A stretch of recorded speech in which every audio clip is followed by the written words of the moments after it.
এই একটি খাবার খেলে গ্যাস্ট্রিক চিরতরে বিদায় নিবে।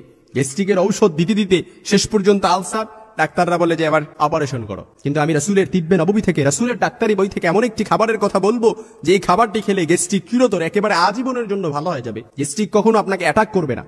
অনেকে বলবে যে গ্যাস্ট্রিক আর চিরতরে বিদায় হয় নাকি? অবশ্যই বিদায় হয় যদি রাসূলের সুন্নতি এই পদ্ধতিটি, এই খাবারটি খেতে পারেন। এই একটি খাবার খেলে ইমাম ইবনুল কাইয়্যিম রাহিমাহুল্লাহ উনি লিখেছেন যে এই খাবারের গুণাগুণ সম্পর্কে কেউ যদি জানতো, রাসূলের তিব্বে নববীর মধ্যে উনি লিখেছেন, রাসূলের ডাক্তারি বইয়ের মধ্যে যে এই খাবারের গুণাগুণ সম্পর্কে কেউ যদি জানতো তাহলে স্বর্ণ না কিনে এই খাবারটি কিনে খাইতো।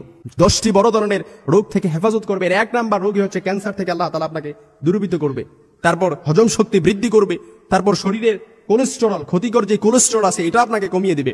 তারপর ত্বক উজ্জ্বল রাখবে। চেহারা সুন্দর করতে চান, রাসূলের সুন্নতি এই খাবারটি খান। রাসূল নিজ থেকে কোনো কথা বলেন নাই, ওয়া মা ইয়ানতিকু আনিল হাওয়া ইন হুয়া ইল্লা ওয়াহয়ুন ইউহা। রাসূলের উপর যা নাযিল করা হতো তাই তিনি মানুষের কাছে বলতেন। তারপর অনেকে যাদের একেবারে ওজন বেড়ে গেছে, তারা যদি ওজন কমাতে চান তাহলে এই খাবারটি খান। এটা হচ্ছে মেথি। এই মেথির গুণাগুণ সম্পর্কে এমন, এই মেথি দেখতে সুন্দর না হলেও এর উপকারের লিস্ট অনেক বড়, উপকারের লিস্ট অনেক বড়।